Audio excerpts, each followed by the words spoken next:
میں دعا کو طلاق دے رہا ہوں، تم جلدی کاغذات تیار کرواؤ۔ کیا نوشروان گھر والوں اور کشمالہ کی باتوں میں آ کر دعا کو طلاق دے دے گا اور یہ دونوں اب اپنے رستے علیحدہ کر لیں گے؟ کیا اس ڈرامہ کی ہونے جا رہی ہے سیڈ اینڈنگ؟ ناظرین، آج کی ویڈیو میں ہم ڈسکس کرنے جا رہے ہیں ڈرامہ جان نثار میں آنے والی اقساط کے زبردست سینز کو۔ ویورز اب امید کر رہے تھے کہ اس ڈرامہ کی ہیپی اینڈنگ ہوگی اور بہت جلد اس کی لاسٹ ایپیسوڈ دکھائی جائے گی، لیکن اس کی لاسٹ ایپیسوڈ ہونے والی ہے کچھ دھماکہ دار، کیونکہ اس ڈرامہ نے لینا ہے ایک یو ٹرن اور لوگ جیسا سوچ رہے تھے اس کی اینڈنگ اس کے برعکس ہونے جا رہی ہے۔ تو آج کی ویڈیو میں ہم ڈسکس کریں گے اس ڈرامہ کی لاسٹ ایپیسوڈ میں ہونے والے ٹویسٹ کو۔ تو اس سے پہلے اگر آپ ہمارے چینل پر نئے ہیں اور ابھی تک ہمارے چینل کو سبسکرائب نہیں کیا تو چینل کو سبسکرائب کر لیں، اور اگر ویڈیو اچھی لگے تو ویڈیو کو لائک کرتے جائیں۔ تو چلتے ہیں آج کی ویڈیو کی طرف۔ ناظرین، اگلی قسط میں ہم دیکھیں گے کہ نوشروان کے ماں باپ جو کہ گاؤں سے واپس شہر آ جاتے ہیں، اور آتے ہی کشمالہ ان کے کان بھرنا شروع کر دیتی ہے اور کہتی ہے بابا سائیں، آپ نے پہلے بات کی تھی نوشروان سائیں سے کہ وہ دعا کو طلاق دے دے، لیکن انہوں نے پھر اس موضوع پہ کوئی بات نہیں کی اور نہ ہی وہ طلاق دینے کے حق میں تھے۔ لیکن آپ جانتے ہیں نا، دعا ان کی جان لینے کی کوشش کر چکی ہے اور اب بھی وہ کسی حد تک جا سکتی ہے۔ تو آپ نہیں چاہتے کہ آپ کا بیٹا زندہ رہے اور آپ کی آنکھوں کے سامنے رہے، تو وہ دونوں دعا کی باتوں میں آ جاتے ہیں اور ان کو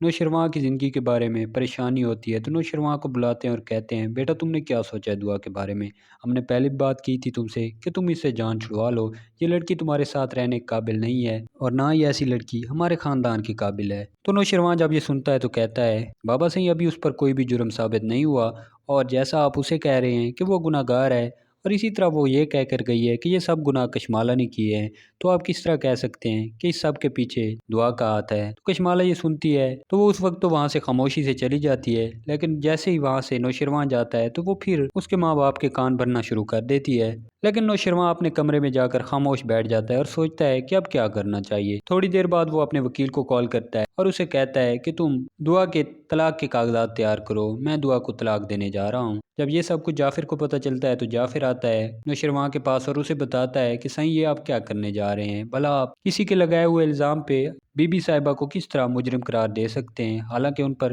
یہ جرم ثبوت ہی نہیں ہوا؟ تو نوشروان کہتا ہے تم جانتے ہو نا جعفر، میں نے دعا کو بہت سارے مواقع دیے لیکن ہر جگہ مجھے ہی غلط ثابت کیا، تو اب میرے پاس کوئی اور چارہ نہیں اور یہ آخری حل طلاق ہی بچا ہے۔ تو جعفر ایسے میں کہتا ہے صحیح، بعض اوقات کچھ ایسا ہوتا ہے کہ جیسا ہمیں نظر آ رہا ہوتا ہے ویسا ہوتا نہیں ہے، اور ہو سکتا ہے کہ اس سب میں دعا بی بی کا کوئی قصور نہ ہو، اور جیسا وہ کہہ رہی تھی کہ یہ سب کچھ کشمالہ بی بی کرا رہی ہے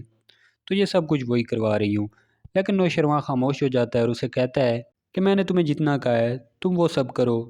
یہ باتیں مجھ پر چھوڑ دو اور میں یہ سب کچھ سوچ سمجھ کر رہا ہوں۔ جعفر پریشان ہو کر وہاں سے باہر نکلتا ہے، اور جیسے ہی وہ باہر نکل رہا ہوتا ہے تو رستے میں اسے کشمالہ مل جاتی ہے۔ کشمالہ اس سے پوچھتی ہے کہ جعفر تم پریشان کیوں ہو اور صحیح نے کیا بات کی ہے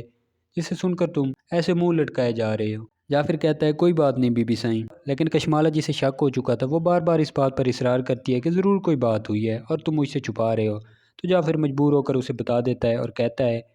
کہ صحیح نے کہا ہے کہ طلاق کے کاغذات تیار کرواؤں۔ کس کو طلاق دے رہے ہیں وہ، اور کس کی طلاق کے کاغذات تیار کروانے کو کہا ہے تمہیں؟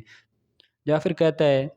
صحیح دعا کو طلاق دینے جا رہے ہیں اور انہوں نے مجھے کہا ہے کہ میں ان کے طلاق کے کاغذات تیار کرواؤں، اور یہ سب کچھ وہ وکیل کو بھی کہہ چکے ہیں اور انہوں نے فیصلہ کر لیا ہے کہ وہ دعا بی بی کو طلاق دے دیں گے۔ کشمالہ جب یہ سنتی ہے تو وہ اندر ہی اندر خوش ہو رہی ہوتی ہے، لیکن اس سب کا وہ اظہار نہیں کر پاتی۔ کشمالہ یہ سب کچھ سننے کے بعد جاتے ہی سرفراز کو کال کرتی ہے اور اسے بتاتی ہے کہ صحیح نے طلاق کے کاغذات تیار کر لیے ہیں اور وہ طلاق دینے جا رہا ہے دعا کو۔ سرفراز یہ سن کر خوش تو ہو جاتا ہے، لیکن اسے اب فکر ہونے لگی تھی کہ جس بات کی بنیاد پر وہ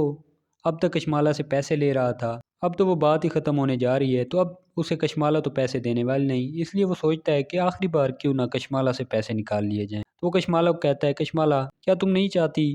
کہ اب تمہارا کام جو کہ آخری نیج پہ پہنچ چکا ہے اور تھوڑی سی تمہاری غلطی کی وجہ سے یہ سب کچھ بگڑ سکتا ہے، اگر تم چاہتی ہو کہ یہ سب کچھ ایسے ہی ہو جیسا تم سوچ رہی ہو تو تمہیں مجھے مزید پیسے دینے ہوں گے۔ کشمالہ جب یہ سنتی ہے تو وہ پریشان ہوتی ہے اور کہتی ہے سرفراز دیکھو، میں نے پہلے تمہیں بہت سارے پیسے دیے ہیں اور اب مزید میں کوئی پیسے نہیں دے سکتی تمہیں۔ لیکن سرفراز کہتا ہے میں جانتا ہوں تمہارے پاس بہت زیادہ دولت ہے اور یہ تھوڑی بہت رقم تمہیں مجھے دینے سے کوئی فرق نہیں پڑنے والا، اور اس سے نہ ہی تمہیں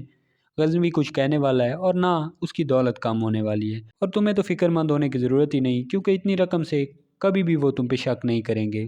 کشمالہ اس وقت خاموش ہو جاتی ہے اور کہتی ہے ٹھیک ہے میں کچھ کرتی ہوں، لیکن اب کشمالہ جان چکی تھی کہ اگر اب میں نے اسے پیسے دے دیے تو یہ پوری زندگی مجھے تنگ کرتا رہے گا، اور دعا جو کہ سائیں کی زندگی سے چلی بھی جائے گی، لیکن یہ پھر بعد میں مجھے بلیک میل کرے گا اور سائیں کی زندگی سے مجھے نکلوانے کے لیے یہ مجھے دھمکائے گا، جس کے لیے مجھے پھر پیسے دینے پڑیں گے۔ اس لیے ضروری ہے کہ اس کا پتہ ابھی سے صاف کر لیا جائے۔ تو دعا اپنے اس خاص بندے کو کال کرتی ہے جس سے اس نے اپنے پہلے شوہر کو قتل کروایا تھا، اور اسے کہتی ہے میرا ایک دشمن ہے، تم نے اسے قتل کرنا ہے اور اس کے لیے تمہیں میں منہ مانگی رقم دوں گی۔ وہ پوچھتا ہے کون ہے بی بی صاحبہ؟ تو وہ بتاتی ہے کہ سرفراز، وہ لڑکا جو میرے ساتھ کام کرتا تھا، اسے میں نے قتل کروانا ہے۔ جب وہ یہ سنتا ہے تو کہتا ہے بی بی وہ تو آپ کے ساتھ کام کرتا تھا اور وہ آپ کے حق میں تھا، بھلا ایسی کیا بات ہوگی کہ آپ اسے ہی قتل کروانے جا رہی ہیں؟ تو کشمالہ کہتی ہے تمہیں جتنا کہا گیا ہے تم وہ کرو، تمہیں بھلا اس سے کیا، میں جو بھی کروں اور جس کو بھی قتل کرواؤں تمہیں اس کے لیے منہ مانگی رقم مل رہی ہے نا، اور یہی تمہارے لیے کافی ہے۔ تو وہ کہتا ہے ٹھیک ہے بی بی صاحبہ، آپ مجھے بتا دیجئے گا کہ کب اس کو ختم کرنا ہے، کام ہو جائے گا آپ کا۔ کشمالہ یہ سن کر فون کاٹ دیتی ہے۔ ادھر دعا کے باپ کو پتہ چل چکا ہوتا ہے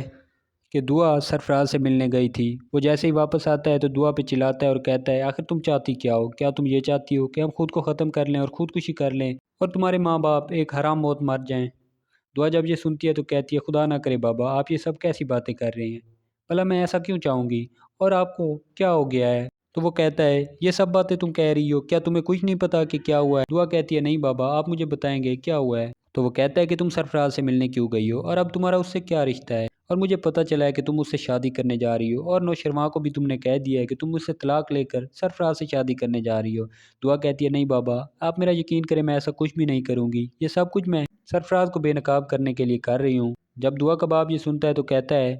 ٹھیک ہے، اگر یہ سب کچھ تم اس لیے کر رہی ہو تو میں تمہارے ساتھ ہوں، لیکن اس کے برعکس اگر تم نے یہ سب کچھ اپنے لیے کیا اور اپنی بہن کی زندگی برباد کرنے کے لیے تم نے کچھ بھی کیا ہوگا تو میں تمہیں کبھی معاف نہیں کروں گا۔ دعا کہتی ہے آپ یقین رکھیں بابا، آپ میرا یقین کریں، میں ایسا کچھ کرنے کا سوچ بھی نہیں سکتی، اور میں کبھی بھی آپ کے اعتماد کو ٹھیس نہیں پہنچاؤں گی۔ ادھر سرفراز کے ماں باپ کو پتہ چل چکا ہوتا ہے کہ یہ سب کچھ سرفراز نے اس لیے کیا تھا تاکہ دعا سے شادی کر لے، اور اب دعا بھی راضی ہو چکی ہے سرفراز سے شادی کرنے کے لیے۔ سرفراز اپنے ماں باپ کو کہتا ہے کہ ہم دونوں بہت جلد شادی کرنے جا رہے ہیں۔ جب اس کا باپ یہ سنتا ہے تو وہ کہتا ہے تمہاری ہمت کیسے ہوئی یہ سب کہنے کی؟ تم نے ایک بہن کی زندگی پہلے برباد کر دی ہے، اور اب وہ بیچاری دوسری تمہاری باتوں میں آ گئی ہے، اور بھلا وہ نوشرواں سے طلاق کیوں لے گی؟ پہلے تو وہ اس سے طلاق نہیں لے گی، اگر اس نے طلاق لے بھی لی تو میں تمہیں اس سے شادی نہیں کرنے دوں گا اور نہ ہی اس کی زندگی برباد کرنے دوں گا۔ اس کا باپ میرا اچھا دوست ہے، اور پہلے بھی میں شرمندگی کی وجہ سے اس سے نظریں نہیں ملا سکتا، اگر پھر تم نے ایسی کوئی حرکت کی تو میں تو جیتے جی مر جاؤں گا۔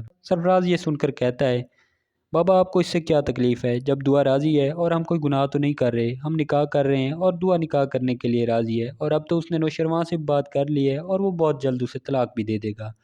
جب اس کا باپ یہ سنتا ہے تو وہ کہتا ہے بیٹا دیکھو، پہلی بات تو یہ ہے کہ نوشرواں کبھی اسے طلاق دے گا نہیں، اور اگر وہ طلاق دے گا بھی تو دعا کبھی بھی تم سے شادی نہیں کرے گی، کیونکہ دعا تمہاری حقیقت جانتی ہے اور تم پہلے بھی اس کی بہن کی زندگی برباد کر چکے ہو، اور یہ تو ہو نہیں سکتا کہ دعا اب تمہارے ساتھ زندگی گزارنے کا سوچے گی، وہ ایک سمجھدار لڑکی ہے اور ایسی بے وقوفی وہ کبھی بھی نہیں کرے گی۔ سرفراز کہتا ہے چلیں بابا دیکھا جائے گا، دعا نے مجھے یقین دلایا ہے، اور غزنوی نے اب وکیل کو بھی کہہ دیا ہے کہ وہ طلاق کے کاغذات بنوائے، اور بہت جلد وہ دعا کو طلاق دے دے گا، اور اس طرح ہم دونوں ایک ہو جائیں گے۔ امید کرتے ہیں آپ کو آج کی ہماری ویڈیو اچھی لگی ہوگی۔ اگر ویڈیو اچھی لگی ہے تو ویڈیو کو لائک کر دیں، اور اگر چینل پر نئے ہیں تو چینل کو سبسکرائب کر دیں۔ تو ملتے ہیں ایک اور نئی مزیدار ویڈیو کے ساتھ، تب تک کے لیے اپنا خیال رکھیے گا۔